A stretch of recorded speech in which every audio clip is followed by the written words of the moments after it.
नमस्कार विद्यार्थी मित्रांनो, स्वागत तुमचं माझ्या यूट्यूब चॅनलवरती. इयत्ता तिसरी परिसर अभ्यास धडा 5वा निवारा मानवाचा. याचे आपण धडा शिकवलेलाच आहे. आता प्रश्नोत्तर पाहणार आहोत. तर चालू करूया.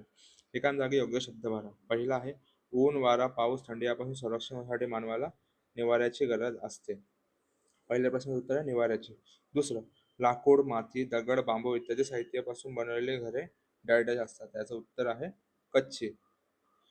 प्रश्न तिसरा, शहरी भागातील घरे प्रामुख्याने डायडाशी बनलेली असतात. तर शहरी भागातील घरे प्रामुख्याने सिमेंटची बनलेली असतात. तिसऱ्याचं उत्तर आहे सिमेंटची. प्रश्न चौथा, मुंग्या निवाऱ्यासाठी स्वतःचे घर बांधतात, त्यास आपण डायडस म्हणतो, त्यास आपण वारूळ म्हणतो. चौथ्याचं उत्तर आहे वारूळ. अशा प्रकारे प्रश्न पहिला झालेला आहे.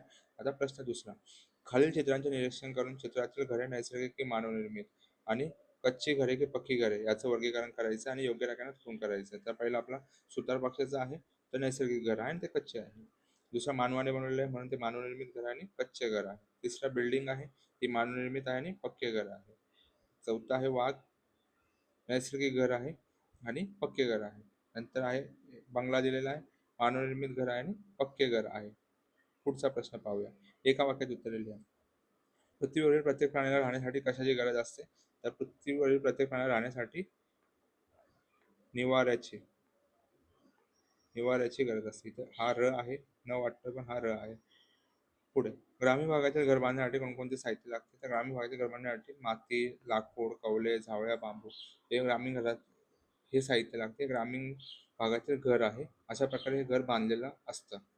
कोणत्या प्रकारच्या घरांचा टिकाऊपणा जास्त असतो? तर सिमेंट, वाळू, लोखंड वापरून बनवलेल्या पक्क्या घरांचा टिकाऊपणा जास्त असतो. तिसऱ्या प्रश्न उत्तर, पक्क्या घरांचा लिहिला तरी तुम्हाला उत्तर बरोबर येणार आहे.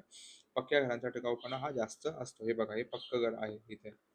पुढे, थोडक्यात उत्तरे लिहा. तुमच्या घराच्या बांधकामासाठी तुम्ही कोणकोणते साहित्य वापरले आहे? आमच्या घराच्या बांधकामासाठी याचं उत्तर आहे, आमच्या घराच्या बांधकामासाठी आम्ही सिमेंट, वाळू, लोखंड, स्टील या वस्तूंचा वापर केला आहे. पुढे, कच्ची घरे, पक्की घरे यातील फरक लिहा. त्याचं उत्तर आहे, कच्ची घरे माती, बांबू, लाकूड यांपासून बनवलेले असतात, तर पक्की घरे सिमेंट, वाळू यांपासून बनवलेले असतात.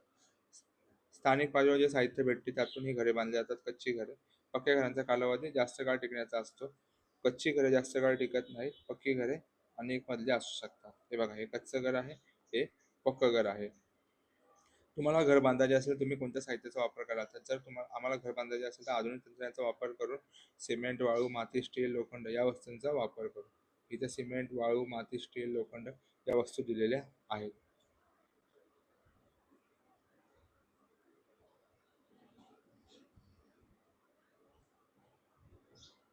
आता प्रश्न चौथा, परिसर परिसरात घरांच्या संख्येत वाढ होताना दिसत आहे, त्याची कारणे काय? त्यामुळे निसर्गावर काय परिणाम होतो? तर परिसरात घरांच्या संख्येत मोठ्या प्रमाणात वाढ होत आहे कारण माणसाला निवाऱ्याची गरज असते.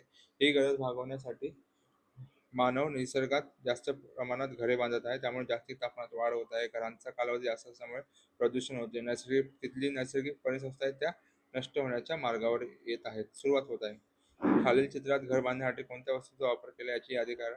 तर याच्यामध्ये ही मातीची घरे आहेत, तर माती, झाडाच्या फांद्या, लाकूड, झाडाच्या जावळ्या यांचा वापर घर बांधण्यासाठी केला आहे. अशा प्रकारे आपली या धड्याचे प्रश्नोत्तरे झालेले आहेत. धड्याचं स्पष्टीकरण मी मागच्या व्हिडिओमध्ये टाकलेलं होतं.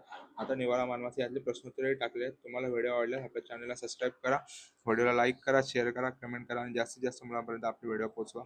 धन्यवाद.